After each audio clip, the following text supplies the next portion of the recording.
Krishna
Madhava Jaya Kunja Vihari Jaya Radha Madhava Jaya Kunja Vihari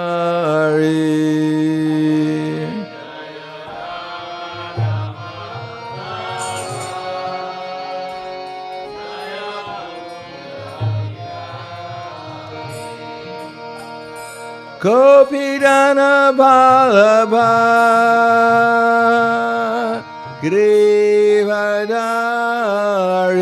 Grivadari Jaya Grivadari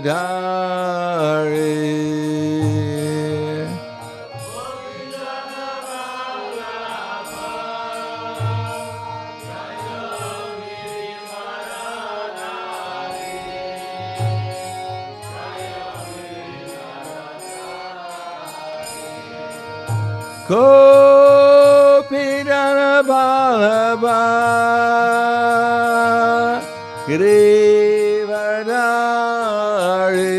Grivadari Jaya Grivadari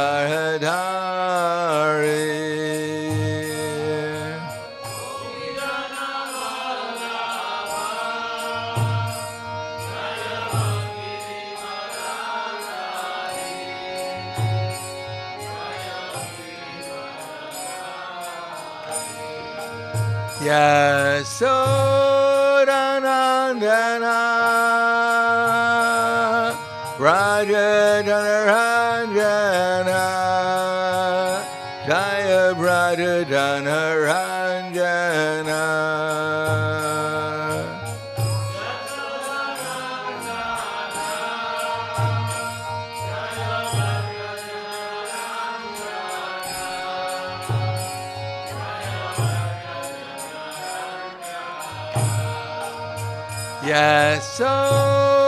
Yasodanandana Brajadanaranjana Jaya Brajadanaranjana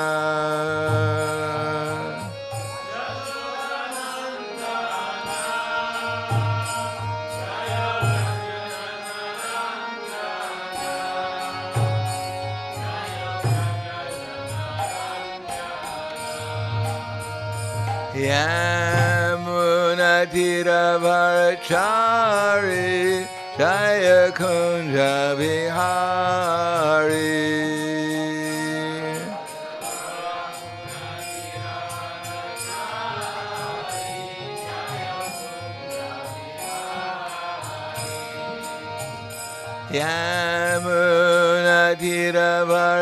Yamunatiravarachari Jaya Kunja Vihari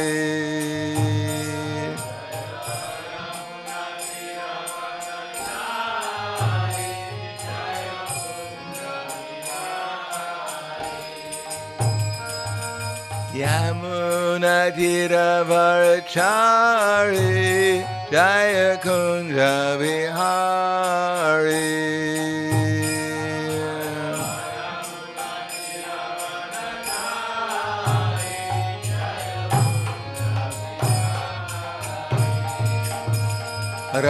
Radha Madhava Jaya Kunja Vihari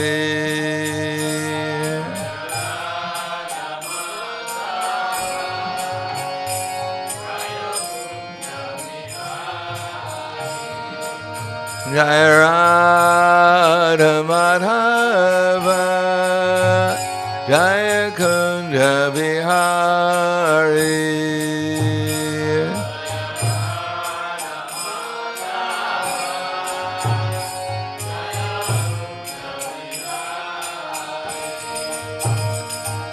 Gopidana Balabha Grivadari Jaya Grivadari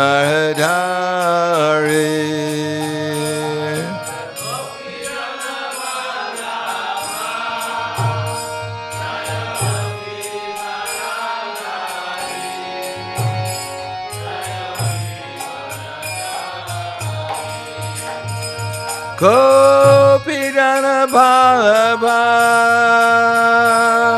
Girivardhari Jaya Girivardhari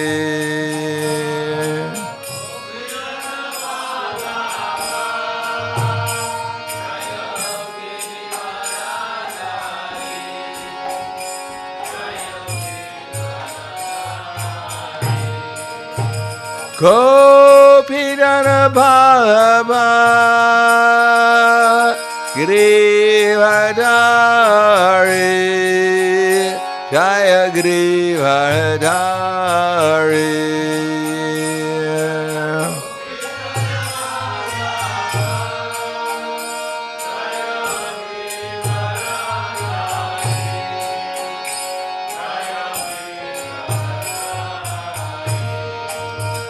Yasodanandana Brajadana Ranjana Jaya Brajadana Ranjana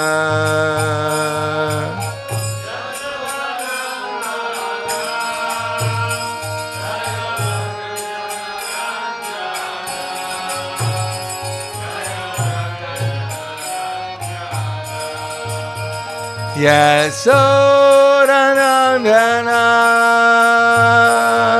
Brajadana Ranjana Jaya Brajadana Ranjana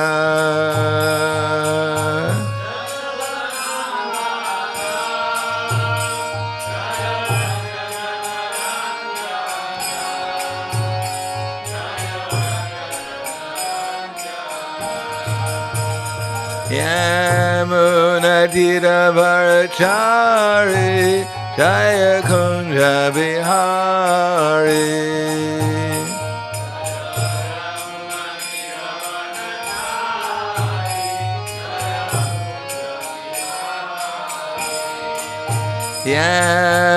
Yamunatira Varachari Jaya Kunja Bihari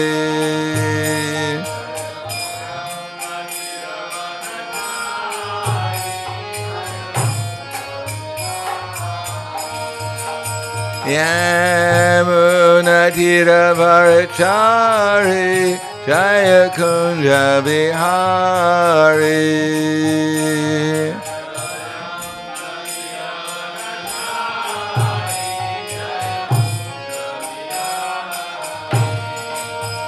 Radha Madhava Jaya Kunja Bihari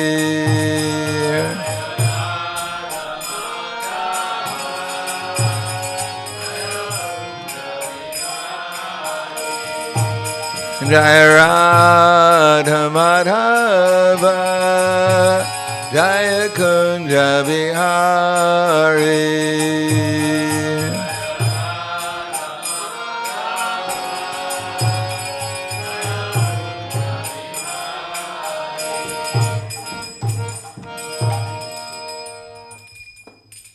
Jayam Vishnupad Paramhangsa Parvadakacharya Asadhara Situ Shri Shriman His Divine Grace Shalasi Bhaktivedanta Swami Raj Srila Prabhupada Ki Jai Gaur Premanande Hariva Slava Zabrani Bhakta Slava Shri Guru Shri Grangi Om Vishnu Padaya Krishna Prasthaya Bhute Srimate Bhaktivedanta Swami Tiramane Namaste Saraswatunde Ve Gauravani Vacharane Nirvishesha Shunyavadi Paskyatyade Siddharane Om Agyanatimanandasya Gananjana Salakaya Chaksur Militam Yena Tasmai Shri Gurave Namaha Shri Chaitanya Manobishtam Stapitam Yena Bhutle Swayam Rupa Kadamayam Tadati Swapadantikam Pandeham Shri Guru Shri Yuta Parakamalam Shri Guru Vaishnavam Sha Shri Rupam Sagrajatam Sahagana Raghunatam Vidam Tam Sajivam Sadvaitam Savadutam Parijana Saitam Krishna Chaitanya Devam Shri Radha Krishna Padan Sahagana Lalita Shiva Sakanzvitamscha Hey Krishna Karna Sindhu Dinabando Jagatpate Gopesha Gopika Kanta Radha Kanta Namostute Tapta Kanshena Gaurangi Radhe Vrindavaneshwari Prishubhanu Sudadevi Pranamami Hari Priye Vanchakapa Trubhyascha Kripa Sindhu Vyevacha Patidanam Bhavanebhyo Vaishnavebhyo Namo Namaha Shri Krishna Chaitanya Pranitinanda Shri Advaita Gadadhar Shivasadi Gaur Bhaktivinoda Hare Krishna Krishna Krishna Hare Hare Hare Rama Rama Rama Hare Hare Om Namo Bhagavate Vasudevaya Om Namo Bhagavate Vasudevaya Om Namo Bhagavate Vasudevaya Srimad Bhagavatam, Canto 9, Chapter 9, The Dynasty of Angsuman, text number 30. Soyam Brahmarshi Varyaste Rajarshi Pravarad Vibho Katam Arhati Dharmagya Vadam Pitor Ivat Maja Soyam Brahmarshi Varyaste Rajasi Pravarad Vibho Katam Arhati Dharmagya Vadam Pitor Ivat Maja.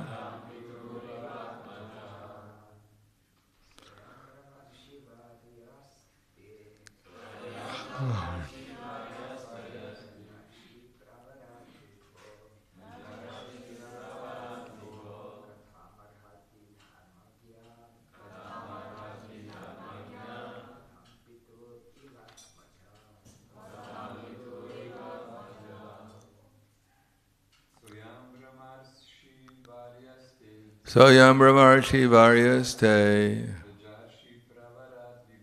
Rajarshi Pravarat Vibho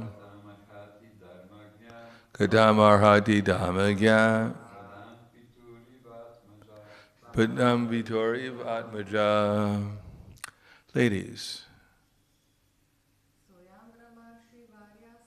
Soyam Brahmarshi Varyaste Rajarshi Pravarat Vibho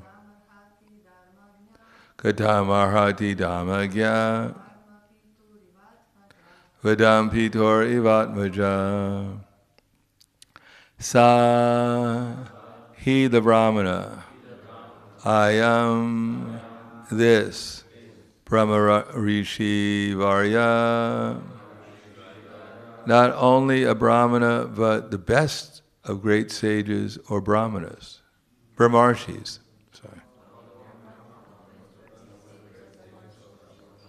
Te, also from you, Raja Rishi Pravarati Rat, Pravarat, who are the best of all saintly kings or Rajarshis. Vibho, O Master of the state, Katam, how, Arhati, he deserves, Dharmagya, O you who are quite aware of religious principles,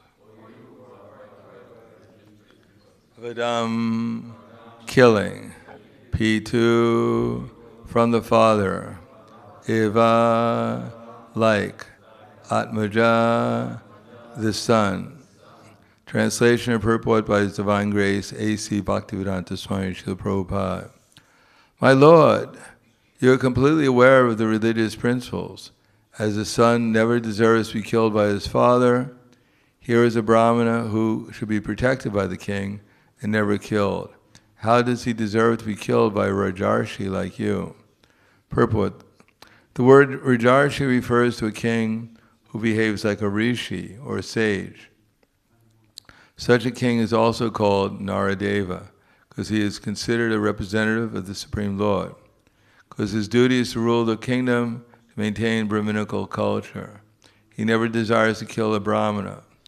Generally, a Brahmana, woman, child, old man, or cow is never regarded as punishable. Thus, the wife of the Brahmana requested the king to refrain from this sinful act. Next text. You are well aware and worshipped in learned circles. How dare you kill this Brahmana, who is sinless person, well versed in Vedic knowledge. Killing him would be like destroying the embryo within the womb or killing a cow. Purport. As stated in the Amara Kosha dictionary, Brunner Bake Balagarabe. The word Bruna refers to either to the cow or to the living entity in embryo. According to the Vedic culture, destroying the undeveloped embryo of the soul in the womb is as sinful as killing a cow or a Brahmana. In the embryo,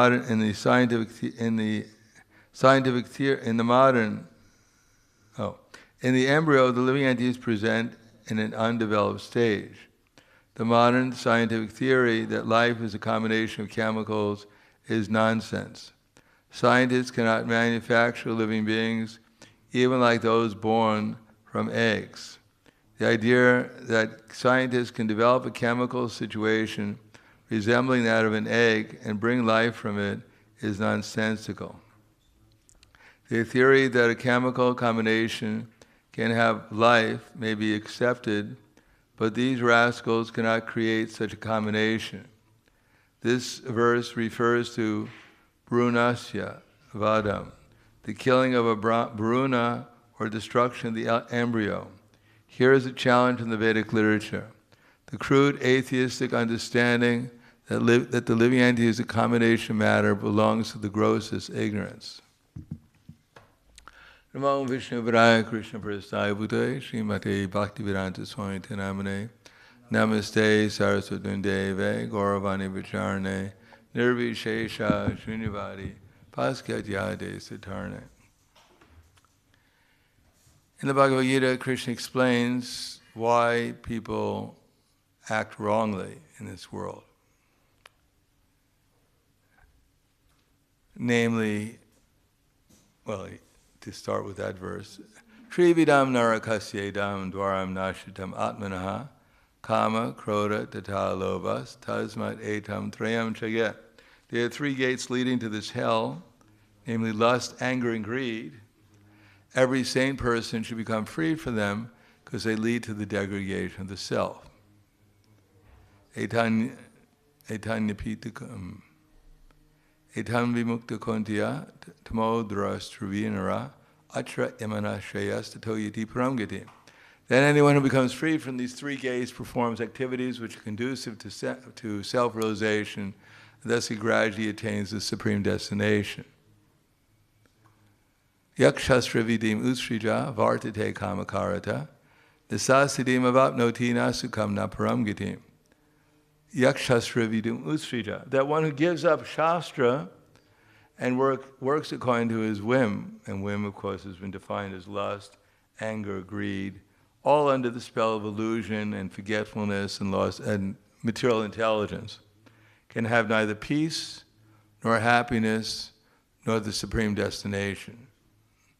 So since everyone is actually working for peace and happiness, and ultimately they want to get the best destination possible. But if we give up Shastra and we act whimsically, according to lust, anger, and greed, etc., we can never find either peace nor happiness nor the supreme destination. Tasmat Shastram Pramanam Te Karya Vyavastito Gyatva Shastra Vidanoktam Karma Kartam Yaharasi.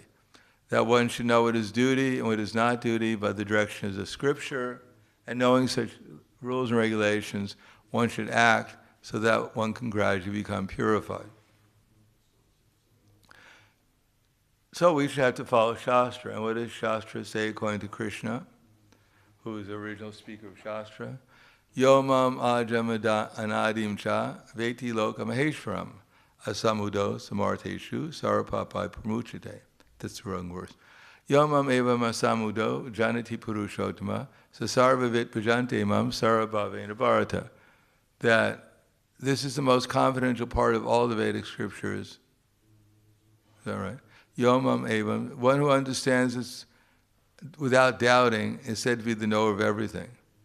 And therefore he engages himself in full devotional service. Of this there is no doubt. Yomam evam asamudo, without doubt. Janati purushottama. Anyone who knows Krishna as the Supreme Personality of Godhead without doubting is said to be the knower of everything. And therefore he engages himself in full devotional service of this period. Iti goyatama shastram idam yuktva mayanaga etam budva buddhimatvam buddhimat syad krita kritascha bharata. This is the most confidential part of all the Vedic scriptures, that anyone who knows this will become wise and his endeavors will know perfection. In other words, minimum, we have to find out what is our duty and what is not our duty. Now, all duties come from Krishna, but Krishna gives different duties according to one's capacity to perform that duty. Not everyone's willing or able to accept Krishna as the Supreme Personality of Godhead and work as Krishna's servant, recognizing everything here belongs to Krishna. Everyone belongs to Krishna.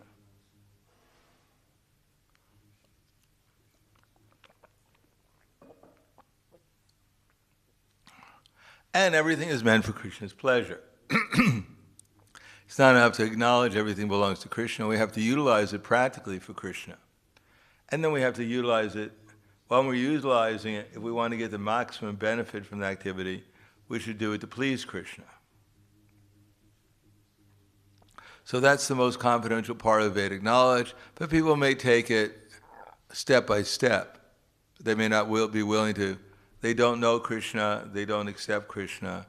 Therefore, at least if they perform karma yoga, acknowledging that nothing belongs to them, they can make some progress towards the ultimate goal. And after performing karma yoga for some time and having more or less of an agitated mind, one can actually hear. Hear means we can actually hear in such a way as that our intelligence is not, we're using our intelligence when we're hearing, logical speaking. We can hear, but if we're not hearing with our intelligence, then we're hearing with our minds. We're interpreting what we're hearing according to how it's going to satisfy our senses, gross or subtle. But to hear with our intelligence means that we're actually hearing. That's called jnana. And what is that hearing? That hearing was not only accept everything belongs to Krishna, but we should actually utilize things in Krishna's service. So that's called knowledge. How to utilize things properly in Krishna's service is called jnana, hearing from Krishna's representatives.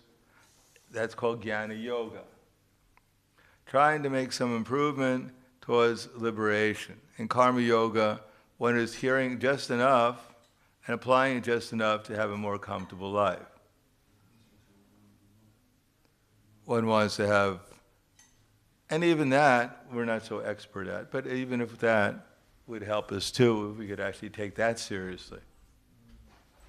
For instance, if we hear how to have a more comfortable life, and we get the Siddhanta for that. And what is the Siddhanta? It's so simple. Chew the food that we're eating. My God, it's too complicated. I don't have time to chew. It's too subtle.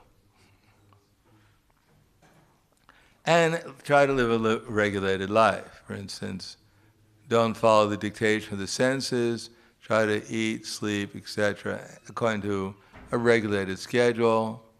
And especially eating, we should eat prasadam, and chew the prasadam, and we should not eat more than we can digest. So this is very profound material knowledge that most people don't take very seriously. It's too subtle for them. Don't eat more than you can digest, and chew the food so you have something to digest. And then we can talk about eating the right food. Don't eat enough, just only eat chocolate enough so that you can digest it. And you're eating chocolate, you're chewing it very thoroughly, and you're eating just enough to digest. But after all, it's chocolate. And the effect will still not be ideal, although it would be better than eating other things and not chewing it and eating too much or too little.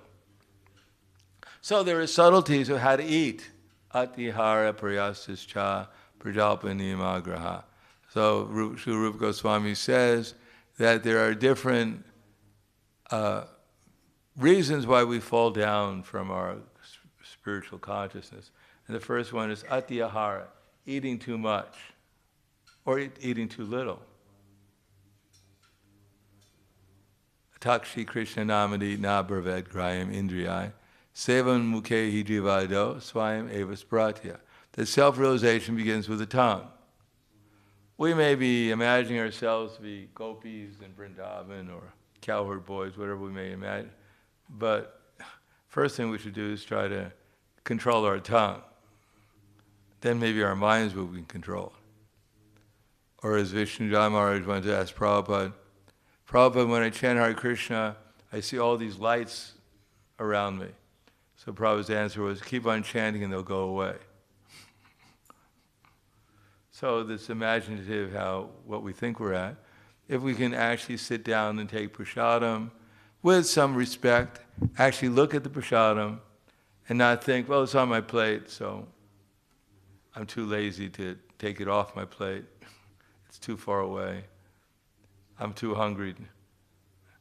Although it's twice as much as I can actually eat, but I have to surrender because it's prasadam. Besides that, I know of a good place I can crawl into and sleep for a while. And meditate on the prasadam in my sleep. No, we should be reasonable how much we can eat. We should actually honor the prasadam by chewing it and remembering Krishna while we're eating it. We're not supposed to eat like animals. You know, you're up there, I'm down here, let's eat. No, we should honor prasadam and remember Krishna when we're taking prasadam.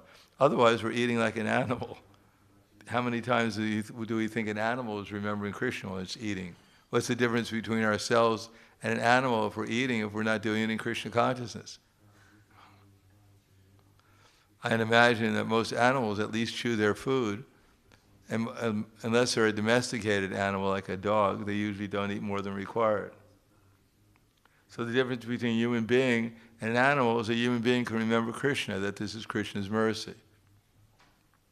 And therefore he doesn't become distracted by sense gratification and remains in Krishna consciousness. So this is just karma yoga. We're not even talking about jnana yoga. Of course it has an element of jnana yoga, but it's on the material platform. In one sense, if we're eating what's required, how much is required, and we're eating, we're actually chewing the food. And even if we're remembering Krishna during the food, still jnana yoga means to, well, understand. Actually, that's an element of jnana yoga when we start remembering Krishna also. So it's a little bit more deep. In any case, we're living a happy life if we chew our food and we don't eat more than required. There are other things also. Drink fresh water, clean air, nice relationships. So this is karma yoga. And then jnana yoga, that this food is coming from Krishna, it's his mercy. I'm not this body, I should take the food and utilize the energy in Krishna's service.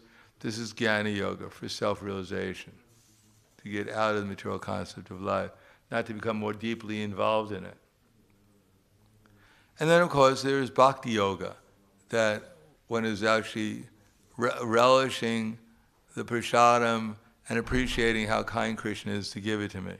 Eating with some feeling, some appreciation of not only Krishna, but his servants who have brought me this prasadam, who are cooking the prasadam, those who have cultivated the prasadam and brought some feeling of respect and appreciation for the opportunity. Then we'll have something to talk about, to use our tongue. If we're careful in how we eat, we'll probably be more careful how we speak. And if we're careful how we speak, then we'll probably be more careful how we eat. If we start using our intelligence, rather than try to gratify our mental concoctions by speaking whatever comes to our mind, then it's more likely we'll take it seriously when we have to eat. Because if we eat too much, atihara, then there'll be over-endeavor in some way. And then there'll be priyasas. And then there'll be prajalpa. We'll talk about all the problems I have and all the people who are causing it.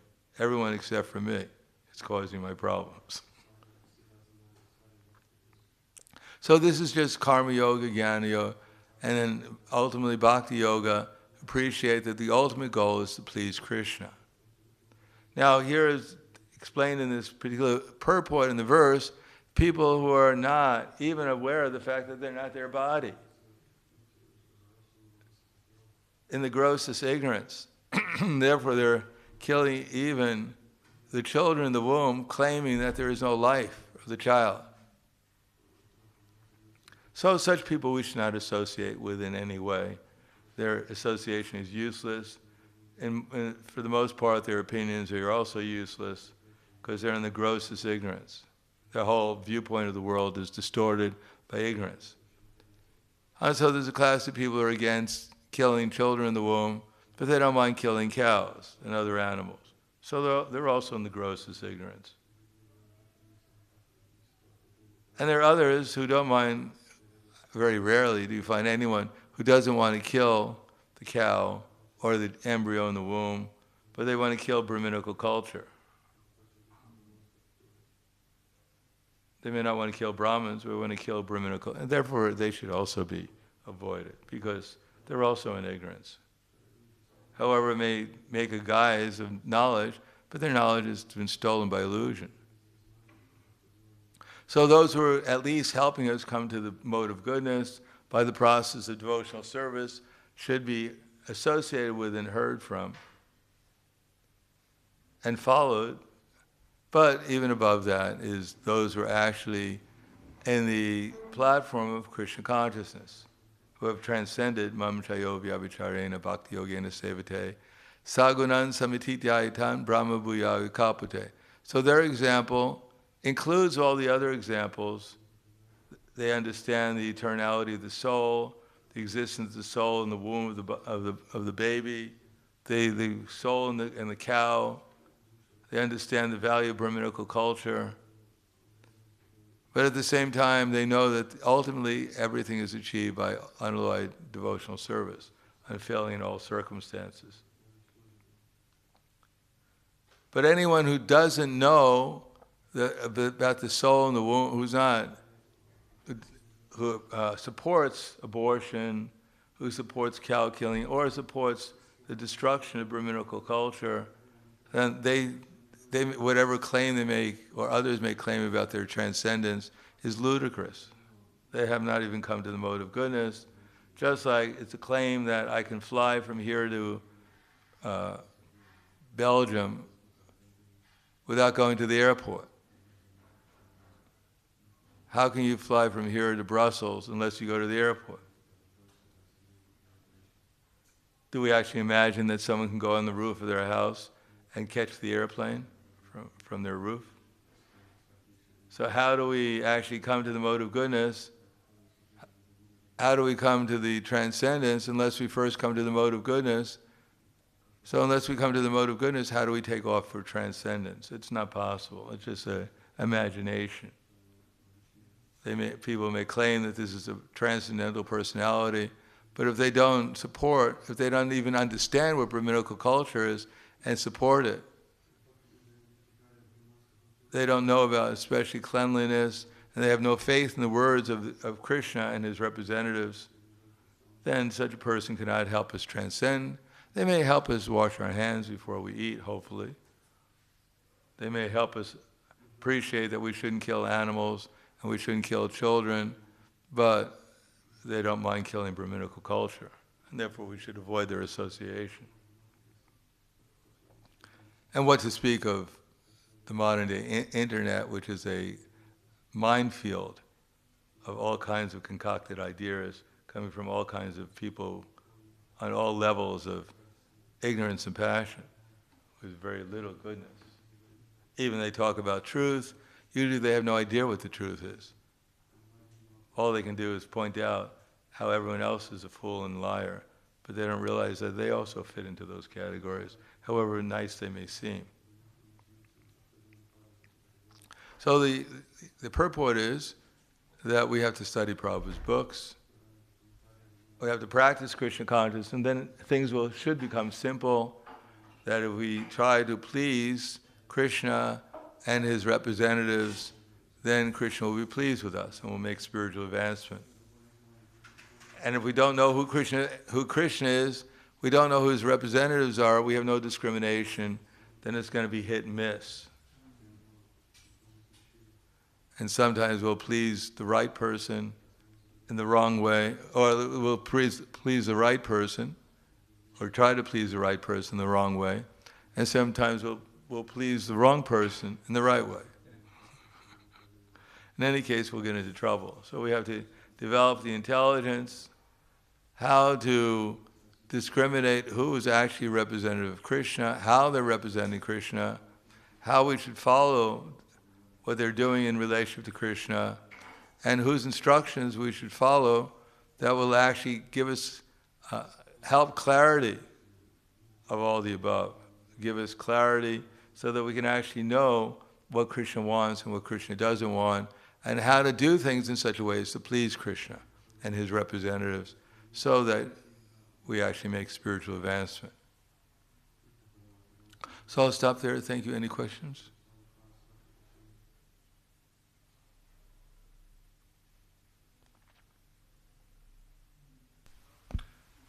Interesting here. What does Prabhupada say here?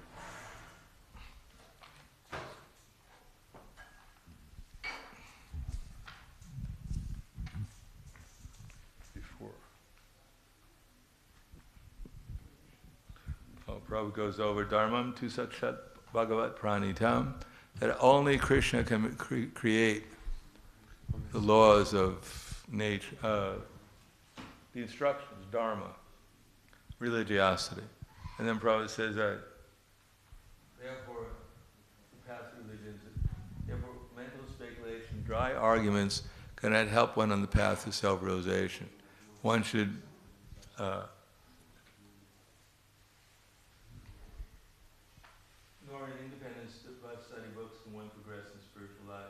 one has to approach a bona fide spiritual master to receive the knowledge. Such a spiritual master should be accepted, and should be accepted in full surrender, and one should serve the spiritual master like a menial servant, without false prestige.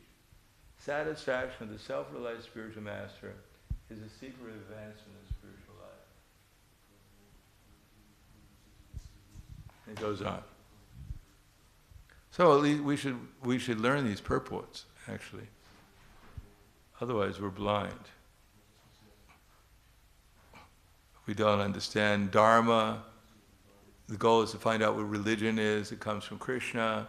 Krishna has, we're going to find out what actually Dharma is, not by dry arguments or studying speculative books or so-called philosophers.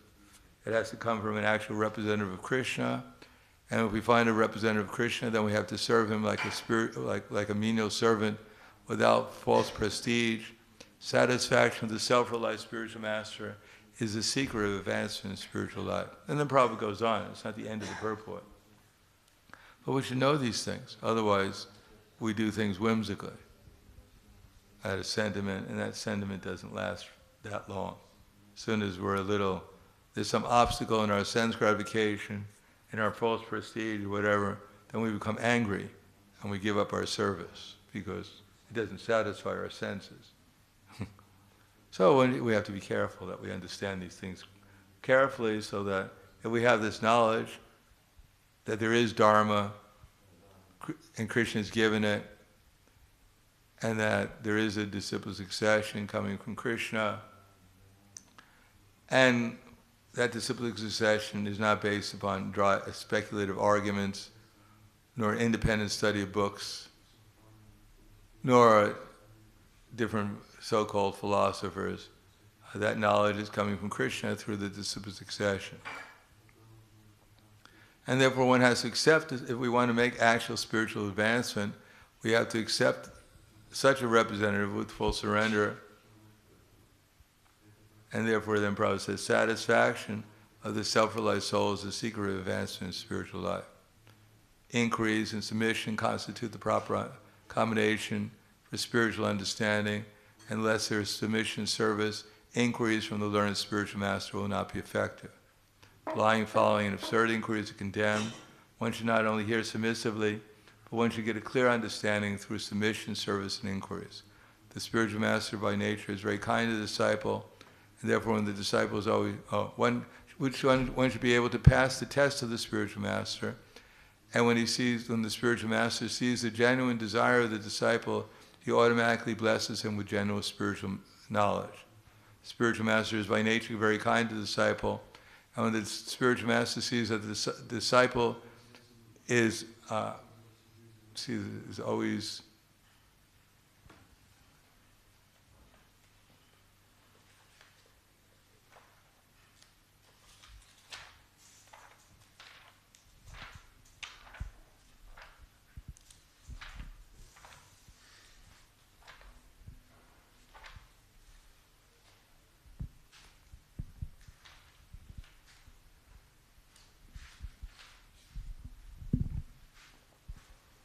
bona fide spiritual master by nature very kind to the disciple.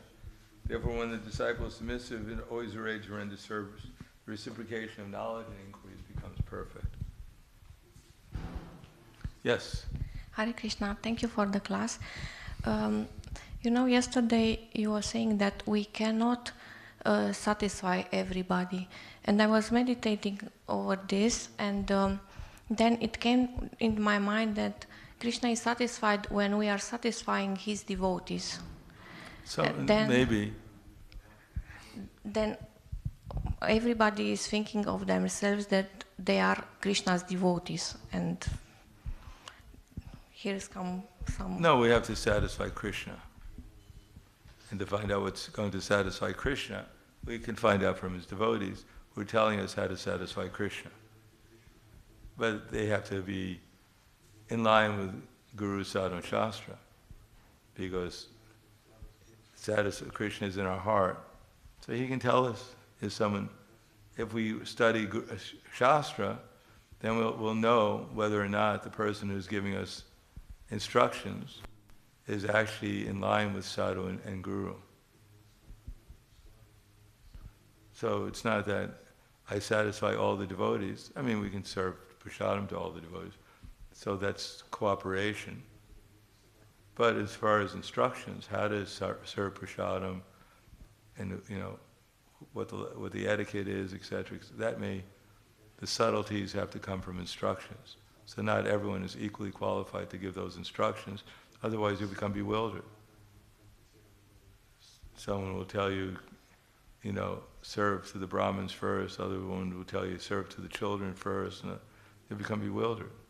So you have to find out who your authorities are, so that it's clear, who's actually, who to follow. Yes?